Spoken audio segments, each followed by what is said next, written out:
Greetings, everyone, and welcome to Life on the Narrow Road. My name is Daniel Ochoa, and I would like to thank you all for joining me in this lesson today about courage. What does it look like? How do we apply it in our lives? Those are good questions. As you know, in 2 days, it's the 4th of July, so I'd like to wish you all a safe and happy 4th of July. If any of you have any traditions that you do on the 4th of July, I would love to hear about it in the comments. You see, I was just talking to my son the other day, and we were talking about the 4th of July, and he mentioned that his greatest memories of the 4th of July was a tradition that I started with him when he was about 5 or 6. You see, every morning on the 4th of July, we would pack our bags, load it in the car, and we would head to Arlington, Texas. Now, we lived in Houston at the time, so it wasn't too bad of a drive. But the reason we went there is to watch the Rangers play. You see, every 4th of July, the Rangers would play a night game, and after the game, they would turn off all the lights and they'd do a fireworks show. So it was pretty cool to sit there, especially with my son next to me, and eating popcorn, enjoying a drink, and watching this spectacular show. You know, now that I'm thinking about it, that was almost 30 years ago. I'm not even sure if they still do that. Any of you who are watching, if you know whether or not they're still doing that, and if you're one of those that are going to the games to watch the fireworks show, love to hear about it in the comments. Anyways, if you're ready, let's get started. Well, Florence Chadwick was an Olympic caliber swimmer and holder at one point or another in her career of 17 world records. And in 1950, she was the first woman to swim the English Channel from France to England. And in 1951, she swam the difficult reverse route, beating the record by more than an hour. And on the morning of July 4th, 1952, she was going to swim 21 miles from the island of Catalina to the California coast. She woke up that morning to a fog that was so thick you could only see about 30 feet in front of you.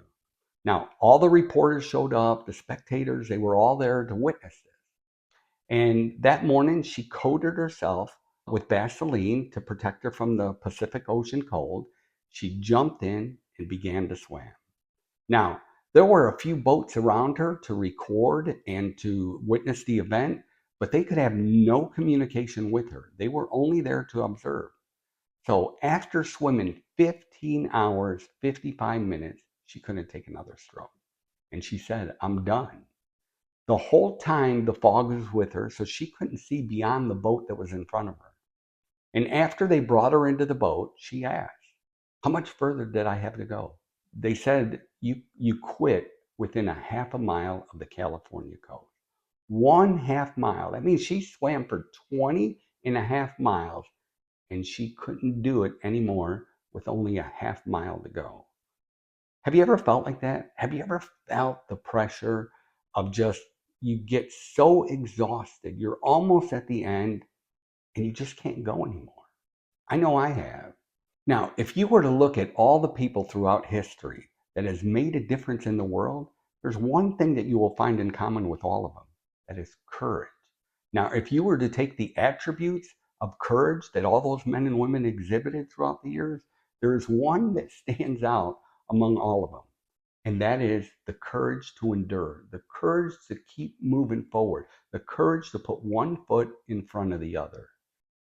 In this series, we've been talking about courage and what does that look like in our walk with God? Well, thankfully, 2,000 years ago, Paul wrote a letter to his dear friend Timothy, and he gave him 3 metaphors on what courage looks like. The first metaphor was the soldier, and we discovered that the soldier finds their courage from an understanding that they've been called to a cause greater than themselves. And an athlete displays their courage in his or her training, how they train every day, whether they feel like it or not. Then in verse 6, Paul gives us a strange and unusual metaphor, one that you would not expect. Let's take a look at it. The hardworking farmer should be the first to receive a share of the crops. Now, I don't know about you, but when I think of courage, a farmer is not what comes into my mind. However, we're going to discover that Paul was brilliant by using a farmer as a third metaphor, because a farmer probably has more courage than a soldier and an athlete. You see, a soldier on the battlefield displays his or her courage from the adrenaline that's created from the sounds that are happening all around them. The bombshells, the gunfire, the tanks moving about. Those sounds play a significant role to muster up the courage to stand firm. Now, what about an athlete? Well, they hear the sounds of cheers in a crowded stadium, which helps their adrenaline to increase. But what about a farmer? Well, the only sounds a farmer hears is the sounds of his own work, the sounds of an animal, and the sounds of some annoying insects buzzing around. Now, it's important to remember, though, when Paul wrote this letter, it was about 2,000 years ago. They didn't have the sophisticated equipment and technology that they have for farmers today. A farmer understands it's not how you start, but how you finish. He also understands that you only have one shot, meaning for us, we only have one life. And it is this type of courage that gives him the endurance to work day in, day out, day after day, where he does not give up. Now, this reminds me of a movie scene in the movie Rocky Balboa. Yes, as you can tell, if you've been watching my videos, I'm a huge movie fan. And I am a Rocky fan. Now, I didn't care for all the Rocky movies. I would say his best ones were his first and the last one, which was Rocky Balboa. Um, Love to hear your thoughts if you're a Rocky fan. Which ones do you think were the best ones? Put it in a comment. I'd love to read it and comment on it. Anyway, in this movie, Rocky Balboa, Rocky announces that he's going to fight again. And his son does not like that. So his son goes to his dad and he tries to talk him out of it. But he's not concerned about his dad. He's more concerned about himself because he even told his dad, this is only going to go bad for you and it's going to go bad for me. And after he lays into his dad for about a minute, they're standing in the street. His dad's standing there. He takes it all in, and there's a pause. And his dad's just sitting there, and he looks at him and he says, you're not going to believe this, but when you were a kid, I used to hold you in my hand right here. And I used to tell your mother, this kid is going to be great. This kid is going to be better than anybody I know. And then you started to grow up, and it was just a privilege watching you grow up. And then it became time for you to become your own man and take on the world, and you did. But then you changed. Somewhere along the line, you weren't yourself anymore. He said, you let people point the finger at you and tell you you're no good. And when things get hard, you started looking for someone to blame, like a big shadow. And he said, look, I'm going to tell you something that you probably already know. But the world isn't full of sunshines and rainbows. It's a mean and nasty place, and it will beat you to the ground and keep you there if you let it. Nobody hits harder, me or you, nobody hits harder than life. But it's not about how hard you can hit. It's about how much you can get hit and keep moving forward, how much you can take and keep moving forward. That's how winning is done. Now, I share that story because that is a perfect example of the courage that Paul is talking about, and that's why he used the farmer. So, how is this going to help me on my Monday mornings to have this type of courage when I'm in a relationship that's not getting any better? Or how does this help me on my Monday mornings when I just lost my job and I don't know how I'm going to pay the bills? Or how does this help me to get up out of bed every day when I just received news from my doctor that I have an incurable disease? For the answer, we're going to look at what Paul suggested, and that is the farmer. Where does a farmer get their courage from? A farmer gets their courage from their ability to focus on their future reward. In this episode, we are going to look at 3 obstacles that battle against us when things begin to get hard. We need to recognize where these desires come from that makes us want to quit. So instead of quitting, we can battle back against these desires and keep moving forward. Obstacle number 1, physical fatigue. Vince Lombardi, who is a great football coach for the Green Bay Packers, said this: fatigue makes cowards of us all. It is fatigue that makes us want to quit. So what can we do when we're doing God's work and we find ourselves where we're just exhausted? Well, the answer is rest. Do you remember the story of Elijah in 1 King chapter 17 when he got all depressed and he thought he was the only Christian left? What did God tell him to do? God told him where to go and to sleep. Matter of fact, when he woke up, God brought him room service through ravens. Ravens would bring him food throughout the day. So sometimes the most spiritual thing we can do when we find ourselves exhausted is to take a nap, to rest. That's why God said in Exodus 31:21, 6 days you shall labor, but on the seventh day you shall rest. Even during plowing season and harvest, you must rest. A lot of us think that God gave us all these rules and regulations to just be mean, to put a burden on us. But God understands our bodies more than anyone, and He understands that we need rest. That's why He gave us the commandment.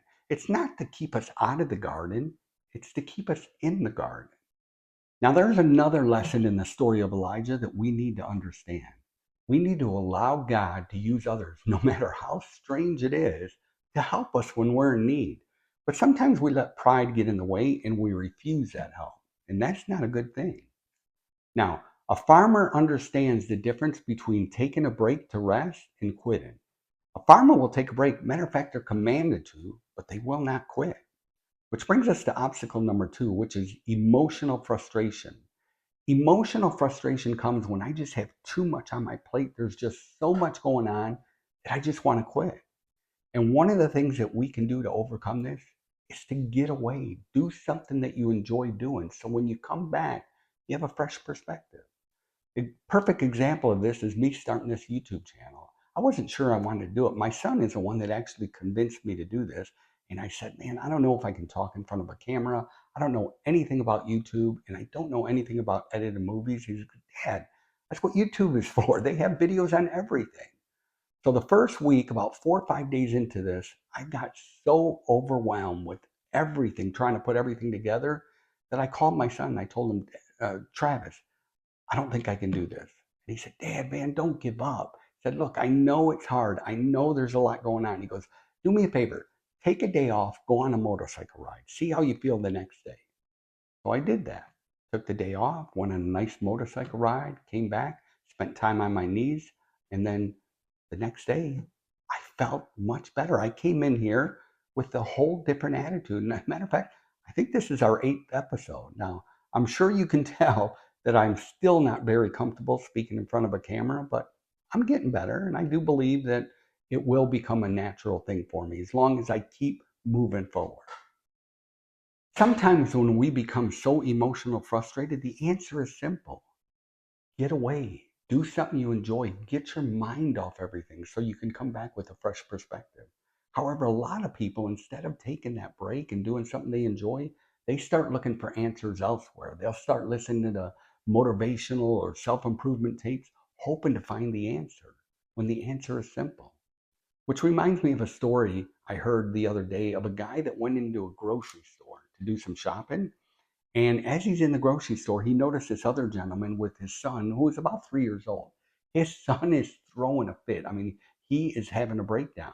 And you could hear his son through the whole store. And so this guy started noticing how calm the dad is. And as he's walking down the aisles, he had this list. He would grab an item, put it in the list, and he'd say, okay, Billy, only 6 more items to go. 6 more items, we can go home. And then he started walking a little bit more. He'd look at his list, grab another item, put it in the cart. Okay, Billy, only 5 more items, and we get to go home. And then later on in another aisle, he noticed them again. And sure enough, same thing. He's very calm. And he'd grab an item, put it in the cart, and he would look at his list and say, okay, Billy, only 1 more item to go, and then we get to go home.